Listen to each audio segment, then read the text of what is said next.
Hello everyone, আসসালামু আলাইকুম। Welcome to mirror of তাদৃশি। আশা করি সবাই ভালো আছেন। আলহামদুলিল্লাহ আমরাও ভালো আছি। তো আজকে আপনাদের মাঝে নিয়ে আসলাম একটা বাসার ভিডিও, মানে আমার গ্রামের ভিডিও। আমি ভিডিওগুলো করে রাখছিলাম, শেয়ার করা হয়নি, তো ভাবলাম এখন শেয়ার করুন। তো আমি আর আপু মিলে বাজারে গেছিলাম, অনেক কিছু কেনাকাটা ছিল, তো কেনাকাটা শেষ করে দেন এখন বাসার দিকে যাচ্ছি। আর আমার সবচেয়ে ভাল লাগে গ্রামের এই যে ভ্যান বলে যেগুলাতে, এগুলো সামনে বসতে আমার এত ভাল লাগে। বিশেষ করে যখন গাড়িটা জোরে যায়, এত বাতাস লাগে, একদম শান্তি। আর এই গরমে তো শান্তি, মানে বাতাস লাগলেই শান্তি। তো এখানে চারপাশে আমি একটু ভিডিও করে নিচ্ছিলাম, বাসার দিকে যাচ্ছিলাম। আর তো এই জায়গা আমাদের ঢাকায় যাওয়ার যে গাড়িগুলো সেগুলো আর কি থাকে, যার কারণে একটু জ্যাম এই জায়গা হয়। তো যাই হোক, বাট আগে আমাদের রাস্তাগুলো এত বাজে ছিল, মানে বলার বাইরে। তো যাই হোক, এখন অনেক সুন্দর রাস্তা হয়ে গেছে, দেখলেই ভাল লাগে। আর খুব কম সময়ে বাসায়ও চলে আসা যায়। তো বাসায় এসে আপু এখানে টুকটাক মানে রাতের রান্নাবান্না সব কিছু রেডি করতেছিল। আর বাসায় আসলে তো এত রান্নাবান্না হয়, কারণ অনেক মানুষ থাকে আর অনেক রান্নাবান্না করা হয়। তো এখানে মেবি বিরিয়ানি রান্না করবে, সেজন্যই গোশটা বের করে নিছে, বিরিয়ানি রান্না করবে। আর বাসায় গেলে একবার না একবার বিরিয়ানি রান্না হবেই, কারণ বিরিয়ানিটা সবাই পছন্দ করে, বিশেষ করে আমার তো অনেক পছন্দ, যার কারণে বিরিয়ানি রান্না করতেছে।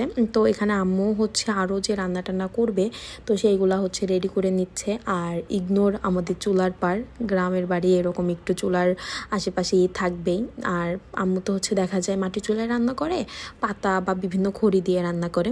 আর এটা যেটা মানে চুলের জন্য খুবই উপকার। আমাদের তো যে ক্যাস্টর অয়েল হয় সেটার গাছ। তো আমি ভাবছি এখান থেকে ফল পারবো, সেজন্য আর কি দেখাচ্ছিলাম যে কত ফল হয়ে আসছে, বাট পারার উপায় নেই। আর এই যে আমি আর আপু দুইজন মিলে একটু বাইরে উঠান দিয়ে ঘুরতেছি, ঘুরতে ঘুরতে আমাদের চাচিদের ওইদিকে যাব।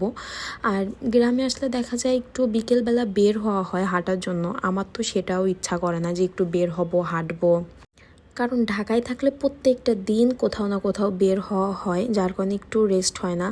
আর গ্রামে আসলে আমার মন যায় আমি একটু শুয়ে বসে করে, মানে আরাম করে রিল্যাক্স করে কাটাই। তো এখানে আপু দেখাচ্ছিল যে পুকুরের ইসেতে পানি শুকায় গেছে, আর এখানে কি পরিমাণ কলমি শাক হয়েছে, আসলে অনেক কলমি শাক হয়েছে।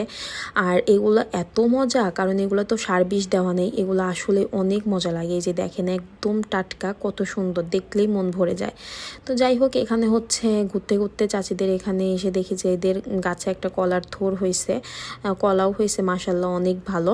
তো সব কিছুই আর কি দেখতেছিলাম। আর আমি আর আপু বলতেছিলাম, গল্প করতেছিলাম। তখনও অনেক রোদ ছিল, কারণ যেহেতু বেলাটা আর কি এখনও বড়, যার কারণে রোদটাও বেশি। এখন আপনাদের একটা সবচেয়ে ভালো একটা জিনিস দেখাই, দেখেন এইটুকু গাছে কি পরিমাণ পেঁপে ধরছে, মাশাল্লাহ এত বড় বড় পেঁপে, দেখলেই মনে হবে যে পেরে খাই। কিন্তু দুঃখের বিষয়, এই পেঁপেগুলার একদমই টেস্ট নাই, একদম মানে একদম পানসে, কোনো মিষ্টি ঝাল কিছুই না, মানে কোনো টেস্ট নাই। তো দেন আমি বাসায় এসে একটু নুডলস রান্না করব। আপু সব কিছু কেটে কুটে রেডি করে দিছে। তো চিকেন যেহেতু ছিল না, তো ভাবলাম আচ্ছা ঠিক আছে বিফ দিয়ে রান্না করি। তো এখানে দুই ধরনের নুডলসটা নিয়ে করবো, আর একটা প্যাকেট খোলা হয়নি। তো এখানে আমি অল্প একটু তেল দিয়ে পানিটা চুলার পর দিছি। দেন নুডলসটা সেদ্ধ করে এখন ডিমটা ভালো করে সটে করে তুলে রাখবো। দেন অন্যান্য সব কিছু মশলা দিয়ে গরুর মাংসটা ভালো করে কষায় নিব। যেহেতু গরুর মাংস আছে, সেজন্য একটু বেশি সময় নিয়ে কষাইতে হবে। বিশেষ করে ভেজে একদমই করতে হবে, না হলে কাঁচা কাঁচা থেকে যাবে। এই গরুর মাংস দিয়ে রান্না করতে গেলে এটাই একটা সমস্যা। তো আমি এখানে তারপরে অনেক ছোট ছোট করে কেটে নিয়েছি, যাতে তাড়াতাড়ি করে সেদ্ধ হয়ে যায়। তো সেদ্ধ হতেও বেশি সময় লাগেনি। আমি এখানে করে একটু লবণ দিয়ে দেন ভেজে নিচ্ছিলাম। আর সেদিনকে নুডলসটা আসলেই অনেক মজা হয়েছিল। এই যে দেখেন, কালারটা দেখেই বোঝা যাচ্ছে। আমি একদম সাদামাটা করে রান্না করছি, বেশি কিছু দেওয়া হয়নি। আর সসটা উপরে দেই নেই, সসটা যখন যে খাবে তখন একদম নিয়ে খাবে, সেজন্য আর এর মধ্যে সস দেওয়া হয়নি। তো এই ছিল ভিডিও। দেন আমি রাত্রের খাওয়া দাওয়া করতে বসছি। এখানে গরুর গোশ আর খিচুড়ি নিছিলাম। খিচুড়িটা আমার একটা চাচি দিছিল, তো সেই খিচুড়িটা আর কি আমি খেয়ে নিচ্ছিলাম। এই ছিল আজকের ভিডিও। ভালো লাগলে অবশ্যই লাইক কমেন্ট করে পাশে থাকবেন। আজকের ভিডিওটা এই পর্যন্তই। আল্লাহ হাফেজ।